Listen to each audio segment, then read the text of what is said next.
कहानी की शुरुआत में हमें कुछ अजीब टाइप के जानवर दिखते हैं जो समंदर की गहराई से निकलकर शहर की तरफ बढ़ रहे हैं और इन अजीब दिखने वाले जानवरों का नाम दिया गया है पैरासाइट। खैर, इन पैरासाइट्स में से एक पैरासाइट एक सोते हुए आदमी के कान के अंदर घुस जाता है। आदमी पहले तो थोड़ा छटपटाता है पर फिर नॉर्मली सो जाता है। इसके बाद उसी रात इस मूवी के मेन कैरेक्टर शिंची को दिखाया जाता है। असल में शिंची के पास भी एक पैरासाइट आता है, लेकिन शिंची के कानों में ईयरफोन लगे होने की वजह से वो पैरासाइट कान के अंदर नहीं जा पाता। नतीजतन वो पैरासाइट शिंची की नाक के जरिए घुसने की कोशिश करता है। शिंची नींद में ही ये भांप लेता है और उसे कोई मामूली कीड़ा समझकर नाक से खींचकर दीवार पर फेंक देता है। इसके बाद वो उस पैरासाइट को मारने की कोशिश कर रहा था, लेकिन पैरासाइट उसके एक हाथ पर काटकर एक छेद कर देता है और उसी छेद के जरिए हाथ में घुस जाता है। पर शिंची काफी स्मार्ट होता है। वो तुरंत एक फीते से अपने हाथ के ऊपर वाले हिस्से को कस के बांध देता है ताकि वो पैरासाइट ऊपर की तरफ न चढ़ सके। इतने में उसकी माँ उसके कमरे में आ जाती है और जब उसकी माँ उसका हाथ देखती है तो वहाँ पैरासाइट के घुसने का कोई निशान ही नहीं मिलता। लेकिन अगले दिन सुबह से ही शिंची को अपने उस हाथ में बड़ी अजीब सी फीलिंग हो रही थी। इसके बाद सीन बदलता है और हम उस आदमी को देखते हैं जो कल रात इन्फेक्ट हुआ था। वो अपनी वाइफ के सामने आकर खड़ा होता है और अचानक अपना सिर किसी फूल की तरह खोल देता है और वो डरावना दिखने वाला पैरासाइट एक ही झटके में उसकी वाइफ का सिर खा जाता है। अगले दिन शिंची स्कूल जाता है, लेकिन उसकी गर्लफ्रेंड को भी उसमें कुछ बदलाव नजर आ रहे थे। इसके अलावा शिंची नोटिस करता है कि उसके उस हाथ में कुछ जादुई पावर्स आ गई हैं। जब वो घर आकर अपने उस हाथ को काटने की कोशिश करता है तब पहली बार हमें उसके हाथ में मौजूद उस अजीब पैरासाइट के दर्शन होते हैं। ये पैरासाइट शिंची से बात करता है और इसका नाम था मिगी। चूंकि शिंची ने इन्फेक्ट होते वक्त अपने हाथ को फीते से बांध लिया था, इस वजह से मिगी ज्यादा आगे नहीं बढ़ पाया, बल्कि वो सिर्फ शिंची के उस हाथ को ही कंट्रोल कर पा रहा था। यहाँ मिकी शिंची से रिक्वेस्ट कर रहा था ताकि शिंची अपने उस हाथ को काट न डाले, क्योंकि मिकी अपने होस्ट शिंची को कभी कोई नुकसान नहीं पहुंचाएगा। इसके बाद मिकी और शिंची के बीच दोस्ती हो जाती है। इधर मिकी शिंची की किताबें पढ़ रहा था और लैपटॉप भी यूज कर रहा था ताकि वो इंसानों के रहन सहन का तरीका जान सके। दूसरी तरफ बाकी पैरासाइट्स इंसानों को मारकर खा रहे थे। खैर, अगले दिन मिकी शिंची को खींचकर एक रेस्टोरेंट के अंदर ले जाता है, क्योंकि वहाँ कुछ पैरासाइट्स थे और पैरासाइट्स ये समझ सकते थे कि उनके आसपास कोई और पैरासाइट है या नहीं। रेस्टोरेंट के अंदर वो पैरासाइट्स कुछ इंसानों को मार कर खा रहे थे। वे शिंची को देखकर सोचते हैं कि शायद वो भी इन्फेक्टेड है, इसलिए उनमें से एक शिंची को इंसान का मांस खाने को देता है। लेकिन जब उस पैरासाइट को समझ आता है कि शिंची तो पूरी तरह इन्फेक्टेड नहीं है, तब वो पैरासाइट खुद शिंची को खाने के लिए आगे बढ़ता है। लेकिन मिकी उसकी रक्षा करता है और उस पैरासाइट को मार डालता है। इधर पूरे शहर में पैरासाइट्स इंसानों को मार रहे थे, लेकिन सरकार किसी भी तरह समझ नहीं पा रही थी कि आखिर ये लोग मर कैसे रहे हैं। अपने कमरे में लेटे हुए अचानक शिंची मिकी से सवाल करता है कि तुम अपने साथियों से क्यों नहीं कहते कि वे इंसानों को न मारें। यहाँ मिकी जवाब देता है कि इंसान भी तो पशु पक्षियों का मांस खाते हैं। इंसानों का खाना जैसे पशु पक्षी हैं, ठीक वैसे ही पैरासाइट्स का खाना इंसान है। अगले दिन क्लास में मिकी को महसूस होता है कि उसके आसपास कोई पैरासाइट है और वो ये बात शिंची को बताता है। शिंची ये जानकर हैरान रह जाता है कि वो दूसरा पैरासाइट और कोई नहीं बल्कि उसकी क्लास की टीचर है, और वो टीचर भी समझ जाती है कि शिंची के अंदर भी एक पैरासाइट है। टीचर क्लास के बाद शिंची को बताती है कि तुम्हें मुझे यहाँ देखकर डरने की कोई जरूरत नहीं है, क्योंकि मैं इंसानों को नहीं खाती। मैं सिर्फ इंसानों के बीच रहकर उनके जीने का तरीका समझने की कोशिश कर रही हूँ। अब टीचर अपनी बात का सबूत देने के लिए शिंची को दो और पैरासाइट्स से मिलवाती है, जिनमें से एक पुलिस ऑफिसर था और दूसरा उसका स्टूडेंट। अब ये सुनकर आप थोड़े हैरान होंगे और शायद थोड़ी हंसी भी आए, क्योंकि उस टीचर के अंदर जो पैरासाइट था उसका हस्बैंड वो पुलिस ऑफिसर वाला पैरासाइट था और बहुत जल्द उनका बच्चा होने वाला है, जो कि एक नॉर्मल इंसान ही होगा। इसीलिए वो टीचर चाहती थी कि वे इंसानों के बीच घुल मिल कर रहें। अब टीचर शिंची को ऑफर देती है कि अगर वो चाहे तो उनके ग्रुप में शामिल हो सकता है, क्योंकि वे इंसानों को मारकर उनका मांस नहीं खाते हैं, लेकिन कभी कभार वे गुपचुप तरीके से कुछ मांस खाएंगे। पर यहाँ शिंची उनके इस ऑफर को नहीं मानता और इसके अगले ही दिन वो पुलिस ऑफिसर शिंची के पास आता है, क्योंकि उसे पता चल गया था कि शिंची और मिकी ने मिलकर रेस्टोरेंट वाले पैरासाइट्स को मार दिया था। इसीलिए पुलिस ऑफिसर यहाँ शिंची को मारने के लिए ही आया है। लेकिन मिकी ये बात भांप लेता है और शिंची को भी अलर्ट कर देता है। अब पुलिस ऑफिसर उन पर हमला करता है तो मिकी भी पलटवार करता है और उस पुलिस ऑफिसर को मार देता है। लेकिन देखा जाता है कि पुलिस ऑफिसर के अंदर मौजूद वो पैरासाइट तब भी नहीं मरा था, गया और वो पैरासाइट पुलिस ऑफिसर के अंदर से निकलकर रास्ते में एक महिला के अंदर घुस जाता है और वो महिला कोई और नहीं बल्कि शिंची की माँ थी और अब वो शिंची को मारने के लिए उसकी तरफ बढ़ रही थी। मिकी भी जवाब में हमला करना चाहता है लेकिन शिंची उसे रोक देता है और कहता है कि खबरदार, तुम मेरी माँ को किसी भी तरह की चोट नहीं पहुंचाओगे वरना मैं तुम्हें भी काट डालूंगा। लेकिन देखा जाता है कि शिंची की माँ का सिर धीरे धीरे खुलने लगता है, बिल्कुल बाकी पैरासाइट्स की तरह, और वो शिंची पर हमला करके वहां से निकल जाती है। इसके बाद मिकी देखता है कि शिंची का काफी खून बह रहा था लेकिन अगले ही दिन वो बिल्कुल ठीक हो जाता है। पर मिकी अब ये बात मानता है कि शिंची की जान बचाने के लिए मिकी को अपने शरीर के सेल्स शिंची की बॉडी में डालने पड़े। इस वजह से शिंची के पूरे शरीर में मिकी के सेल्स मौजूद हैं और शिंची अब बाकियों की तरह पूरी तरह इन्फेक्टेड है। हालांकि अच्छी बात यह है कि मिकी बाकी पैरासाइट्स की तरह उतना बुरा नहीं है। खैर, इसके बाद शिंची और मिकी मिलकर अपनी माँ को ढूंढने निकल जाते हैं। इधर सरकार को भी पता चल चुका है कि इस शहर में कुछ पैरासाइट्स आ गए हैं और उन्होंने इन हत्याओं की इन्वेस्टिगेशन भी शुरू कर दी है। शिंची किसी भी कीमत पर अपनी माँ को ढूंढना चाहता था क्योंकि इस दुनिया में उसकी माँ के अलावा उसका अपना और कोई नहीं था। साथ ही वो अपनी माँ से बहुत प्यार करता था। जब उसे कहीं भी अपनी माँ नहीं मिली तो वो उस टीचर से जाकर मिलता है। उसे शक था कि चूंकि उसकी माँ उसी पैरासाइट से इन्फेक्ट हुई है जिससे पुलिस ऑफिसर इन्फेक्टेड था, इसलिए उसकी माँ पुलिस ऑफिसर के घर पर हो सकती है। शिंची टीचर के पास असल में उस पुलिस ऑफिसर के घर का पता पूछने गया था लेकिन टीचर उसे कुछ नहीं बताती। नतीजा, निराश होकर शिंची घर वापस आ जाता है। अब मिकी शिंची को बताता है कि मिकी को अब से दिन में 4 घंटे के लिए सोना होगा और उस दौरान वो शिंची की कोई मदद नहीं कर पाएगा। चूंकि अब शिंची के अंदर मिकी के सेल्स हैं, इसलिए शिंची के अंदर भी कुछ सुपर ह्यूमन पावर्स आ चुकी हैं। खैर, इधर शिंची चालाकी से जांच अफसरों को पैरासाइट्स के बारे में बता देता है, यहाँ तक कि वो अपने बारे में भी उन्हें कुछ जानकारी दे देता है जिसकी वजह से वे इन्वेस्टिगेशन करते हैं और उन्हें पता चलता है कि सरकार के अंदर भी कई लोग इन पैरासाइट्स के फेवर में हैं। दूसरी तरफ उस टीचर से मिलने के लिए उसके अपने माँ बाप आते हैं लेकिन उन्हें ये नहीं पता था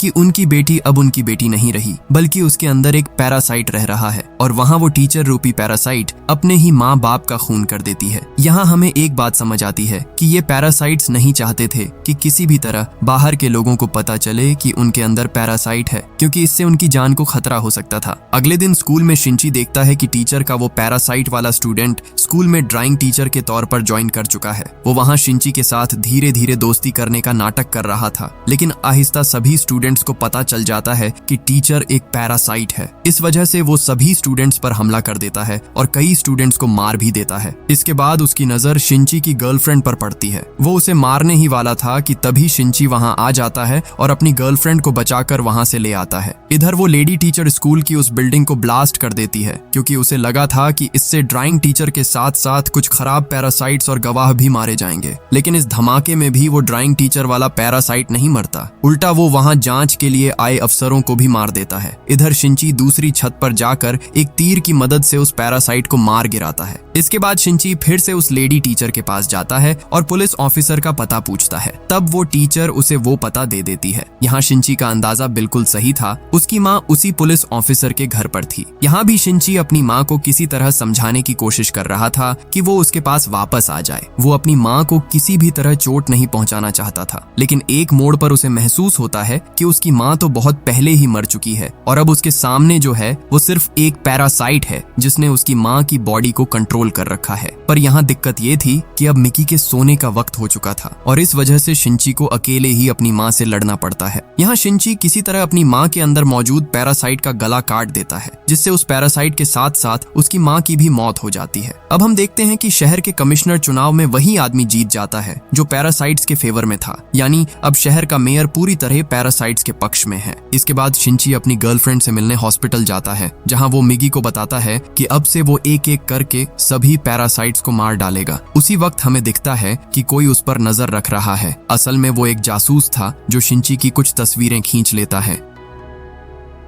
इसके बाद शिंची जब अपने घर की तरफ जा रहा होता है तब मिगी उसे बताता है कि उनके आसपास ही कोई पैरासाइट मौजूद है। शिंची पास की एक बिल्डिंग में जाकर देखता है कि एक पैरासाइट इंसान का मांस खा रहा है। वो पैरासाइट शिंची को मारने आता है पर शिंची उल्टा उसे ही मार देता है। आप शायद सोच रहे होंगे कि शिंची खुद पैरासाइट होकर दूसरे पैरासाइट्स को क्यों मार रहा है। असल में शहर में पैरासाइट्स के आने की वजह से शिंची को खुद अपनी माँ को मारने पर मजबूर होना पड़ा था, इसलिए उसने कसम खा ली थी कि वो सभी पैरासाइट्स को खत्म खत्म कर देगा। खैर, शिंची को अचानक फील होता है कि कोई उसका पीछा कर रहा है। वो आसपास ध्यान से देखता है पर उसे कोई नजर नहीं आता। हालांकि सच में एक डिटेक्टिव उसे फॉलो कर रहा था। अब हमें शहर का मेयर दिखाया जाता है जो खुद पैरासाइट्स की तरफ है। इसीलिए उसने अपनी ऑफिस बिल्डिंग के एक कमरे में कुछ इंसान रूपी पैरासाइट्स को पनाह दे रखी है, जिनमें शिंची की स्कूल वाली लेडी टीचर भी शामिल है। हाल ही में उस टीचर का एक बच्चा भी हुआ है, लेकिन वो बच्चा पूरी तरह इंसान है और उसके अंदर कोई पैरासाइट नहीं है। इधर मेयर को पता चलता है कि शिंची और उसका पैरासाइट दोस्त मिगी मिलकर शहर के पैरासाइट्स को एक एक करके मार रहे हैं। इसलिए मेयर शिंची और मिगी को मारना चाहता है, लेकिन टीचर कहती है कि चूंकि मिगी शिंची के शरीर के अंदर है, इसलिए शिंची को मारने पर मिगी भी मर जाएगा और इससे हमारा एक साथी कम हो जाएगा। वैसे वो टीचर दिल से अच्छी है और किसी इंसान को नुकसान नहीं पहुंचाना चाहती, बल्कि वो इंसानों के रहन सहन को समझकर उन्हीं की तरह जीना चाहती है। इधर डिटेक्टिव शिंची को फॉलो करते करते एक बार शिंची के हाथों पकड़ा जाता है। जब शिंची डिटेक्टिव पर पैरासाइट से अटैक करने की कोशिश करता है, तब डिटेक्टिव कहता है कि तुम पुलिस के सामने सरेंडर क्यों नहीं कर देते। जवाब में शिंची कहता है कि पुलिस वालों में भी कई लोगों के शरीर में पैरासाइट मौजूद है। साथ ही शिंची को पता चलता है कि इस डिटेक्टिव को उसके पीछे उसकी टीचर ने लगाया है। इसीलिए शिंची अपनी टीचर से मिलता है और पूछता है कि आप ये सब क्यों कर रही हैं और आपके पैरासाइट्स इंसानों को मारकर मांस खाना बंद क्यों नहीं कर रहे। तब टीचर कहती है कि तुम हमारे साथी पैरासाइट्स को क्यों मार रहे हो, उन्होंने तो अभी बस इंसानों का मांस खाना सीखा है, धीरे धीरे वे इसे बंद कर देंगे। शिंची चुप रहता है और कुछ नहीं कहता। अब शिंची डिटेक्टिव से मिलता है और उसे वार्न करता है कि मेरी टीचर एक भयानक पैरासाइट है, तुम उनसे सावधान रहना क्योंकि वो किसी भी वक्त तुम्हें नुकसान पहुंचा सकती हैं। डिटेक्टिव शिंची की बात पर यकीन नहीं करता,